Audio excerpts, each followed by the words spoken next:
Hey guys, my name is Haley and today we're going to be filming my top favorite fiction books of 2018.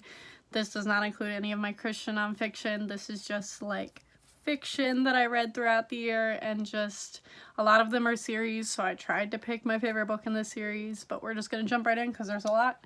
But first, I have a couple honorable mentions. First of those being Water for Elephants. This really surprised me. Like, I tabbed it. I almost unhauled this book, and I did not expect to love it, considering it's like literary fiction and not normally my type of thing. But this was really, really good. This gave me Moulin Rouge vibes, which, if you know, you might not. That's my favorite movie. So I loved this. I gave this 4.5 stars. This is definitely a solid honorable mention for my favorites of the year. Next, I wanted to mention Elantris. I really, really enjoyed this. This took a fun take on zombies, which they're not quite zombies, but it was the kind of idea of zombies, but more in a fantasy setting. I really, really, really enjoyed this. This is probably one of my favorite of Sanderson's books. I don't know why a lot of people don't actually like this one, but this is a solid honorable mention as well. And then very quickly, 3 more because I have too many honorable mentions and this video is going to be a million years long.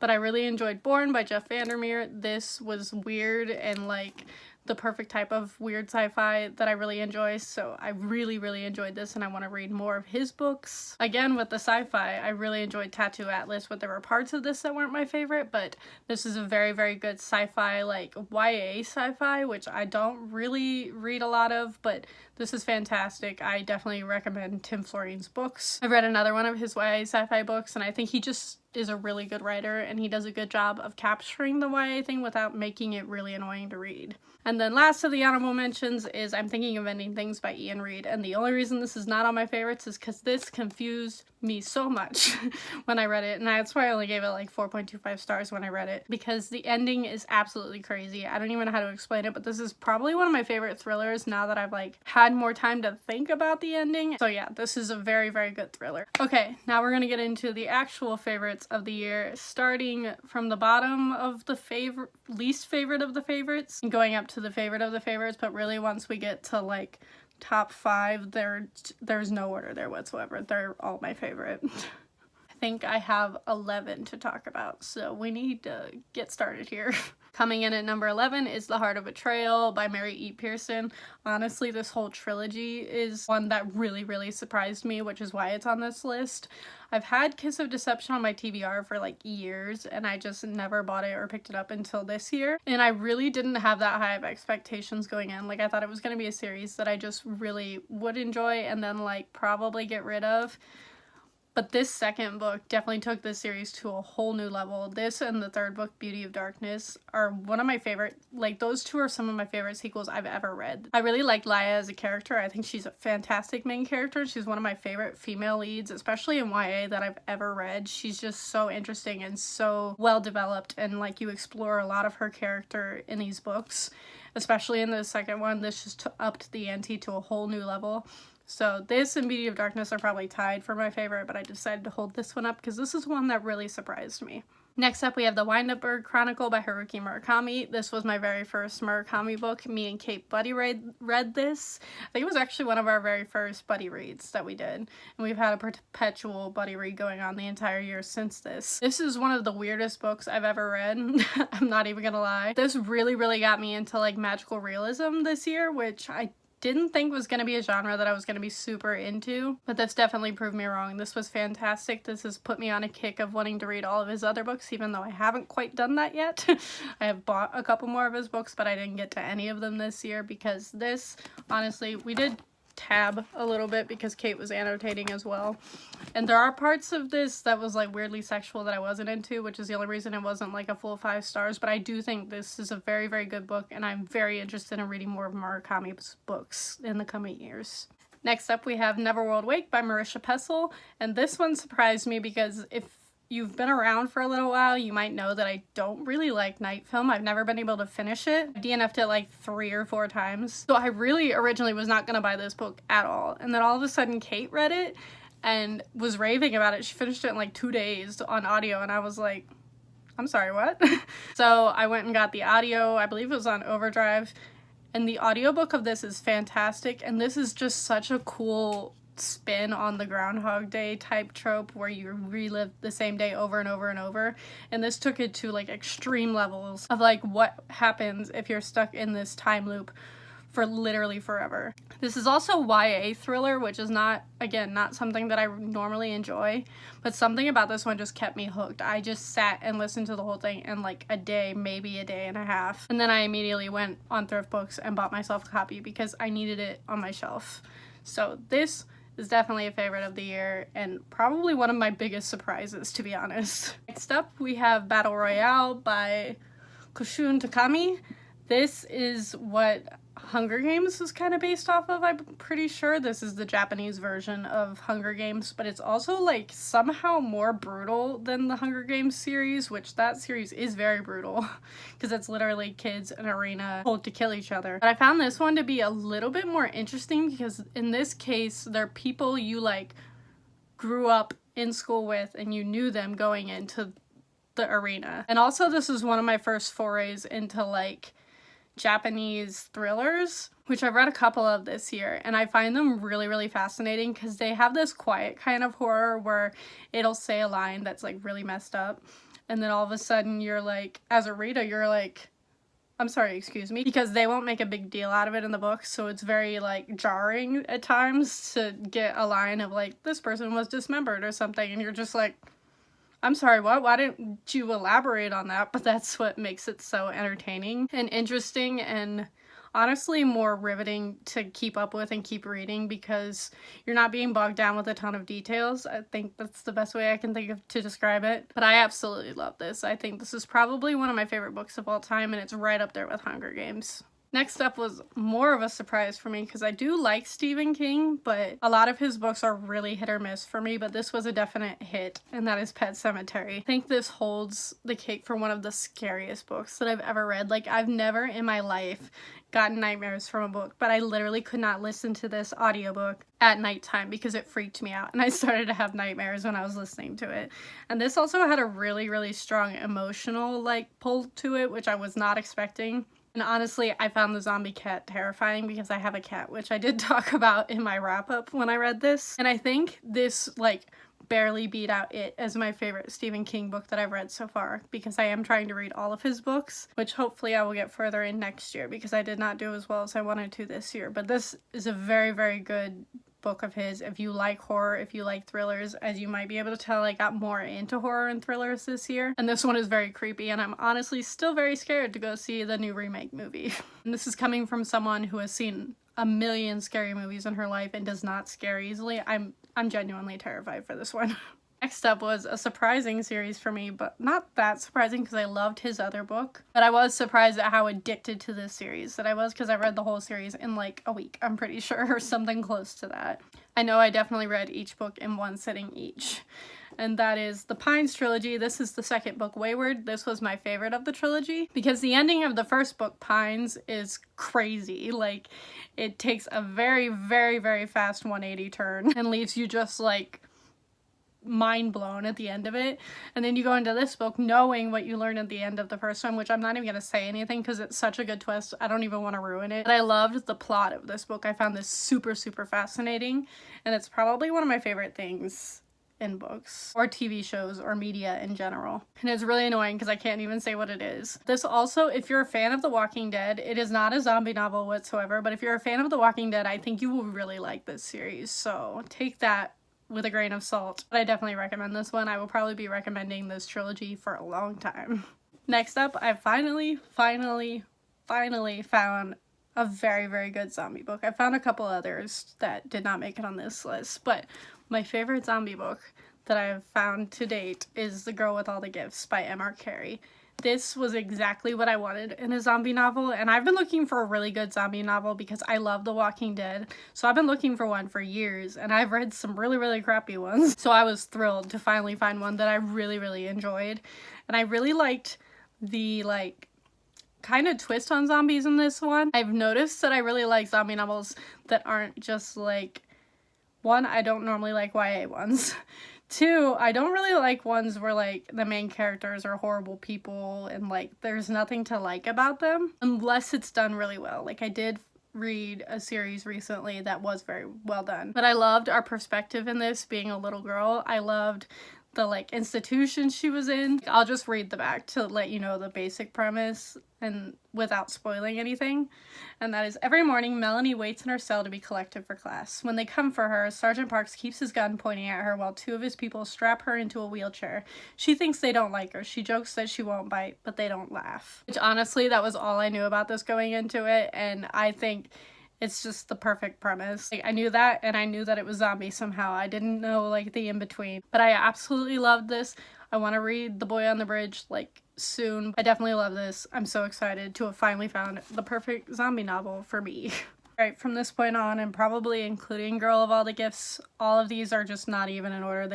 They are all my favorite of the year because I read some really, really good books this year. Next up is Waking Gods by Sylvain Neuvel.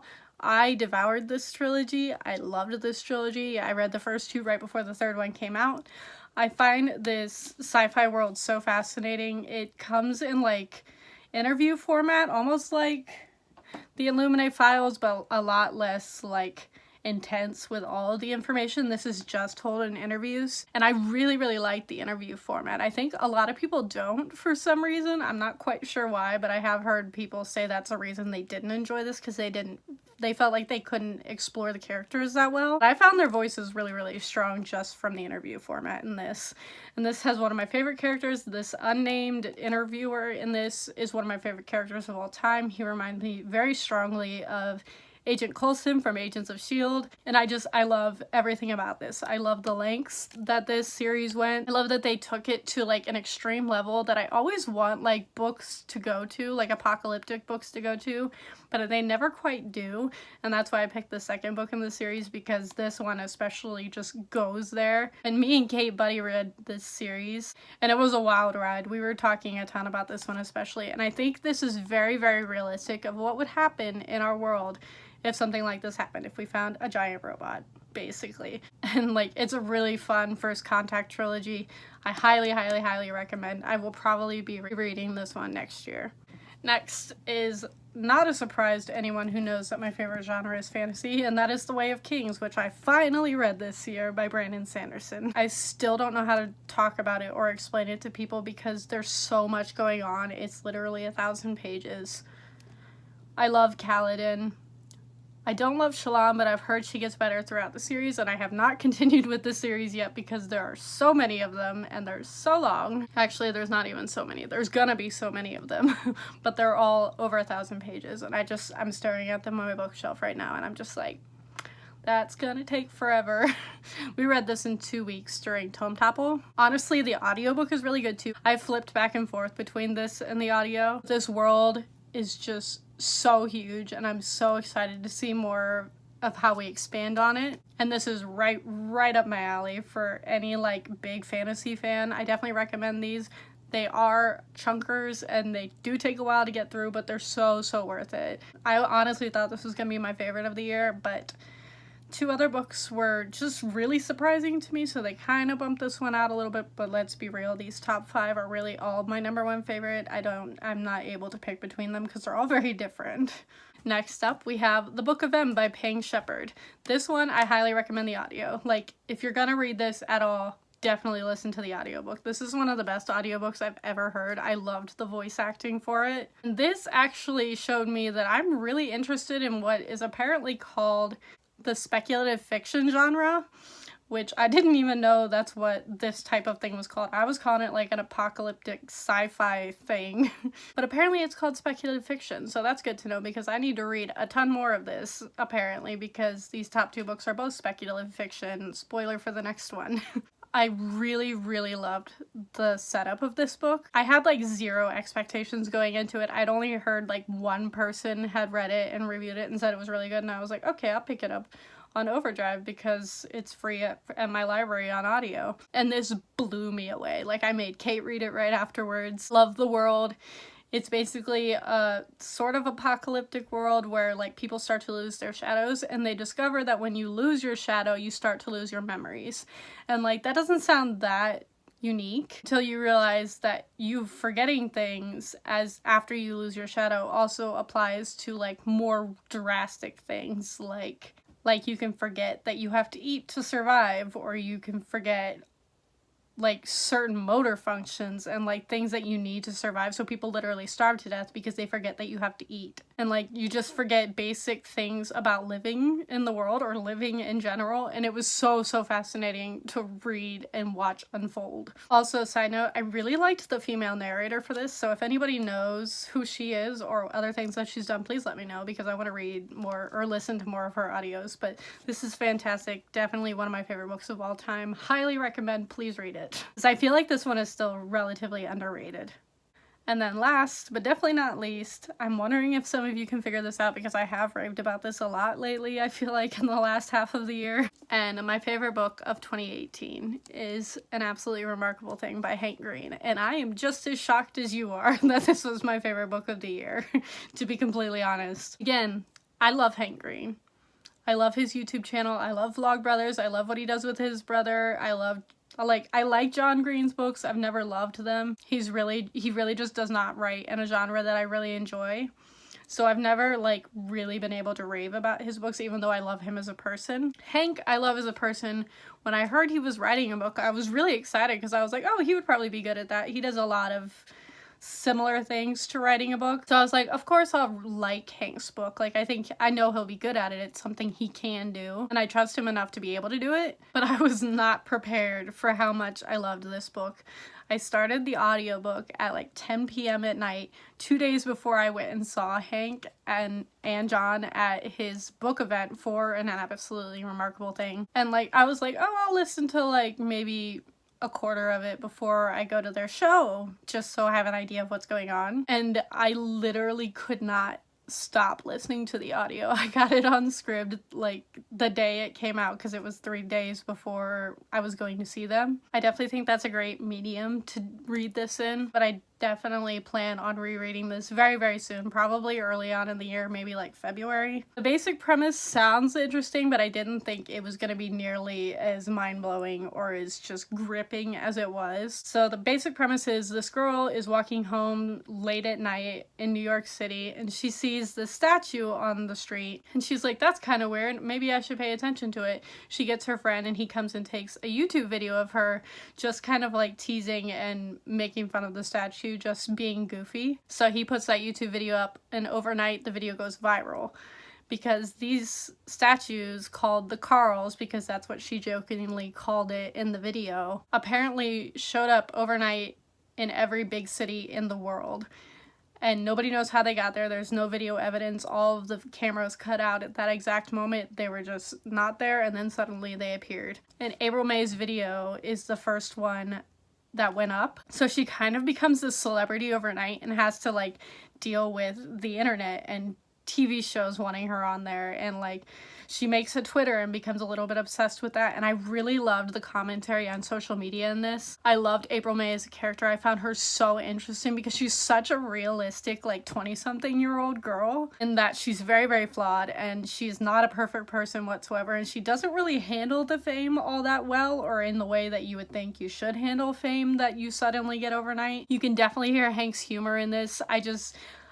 Everything about it I just loved. There was nothing that I didn't like, and this got a full 5 out of 5 stars for me, and I honestly have not been handing those out very often, so this blew me away. This is my favorite book of the year. I could talk about it forever. I did already make a video talking about my experience at Hank and John's book tour, so I will leave that link down below if you haven't seen it. But yes, this is my favorite book of 2018.